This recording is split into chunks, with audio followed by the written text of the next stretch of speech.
Chapter 28, To the Castle. The title of this chapter has me wondering, do you think Meg is going to try to go to the castle? Let's find out. Years passed. Meg spent them scrubbing the kettle and tending the sheep and cleaning the hut and collecting innumerable, uncountable, extremely painful clouts to the ear. In the evening, spring or winter, summer or fall, Meg stood in the field as the sun set, hoping that the royal family would pass before her again. Or I would like to see that little princess another time, wouldn't I? Her little pony too, with his tippy-toed feet. This hope, this wish, that she would see the princess again was lodged deep into Meg's heart. Lodged firmly right next to it was the hope that she, Miggery Sow, could someday be a princess herself. The first of Meg's wishes was granted in a roundabout way when King Philip outlawed soup. The king's men were sent out to deliver the grim news and to collect from the people of the kingdom of Dor their kettles, their spoons, and their bowls. Do you remember why they outlawed soup? Because the queen had passed? Because the rat had fallen into it? So sometimes we have to go back and remember other parts of the story. Reader, you know exactly how and why this law came to pass. So you would not be surprised as Uncle was when on Sunday, a soldier of the king knocked on the door of the hut that Meg and Uncle and the sheep shared and announced that soup was against the law. How's that? Said Uncle. By royal order of King Philip, repeated the soldier. I was sent here to tell you that soup has been outlawed in the kingdom of Dor. You will, by the order of the king, never again consume soup, nor will you think of it or talk about it. And I, as one of the king's royal servants, am here to take from you your spoons, your kettle, and your bowls. But that can't be, said Uncle. Nevertheless, it is. What'll we eat? And what'll we eat with?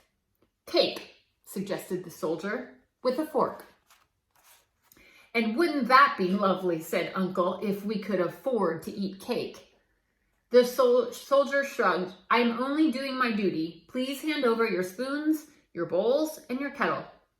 Uncle grabbed hold of his beard. He let go of his beard and grabbed the hair on his head. Unbelievable, he shouted. I suppose next the king will be wanting my sheep and my girl, seeing as those are the only possessions I have left. Do you own a girl? Said the soldier. I do, said Uncle, a worthless one, but still she's mine.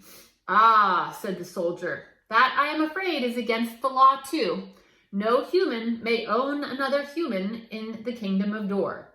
But I paid for her, fair and square, with a good laying hen and a blood-red tablecloth. No matter, said the soldier, it is against the law to own another. Now you will hand her over to me. If you please, your spoons, your bowls, your kettle, and your girl.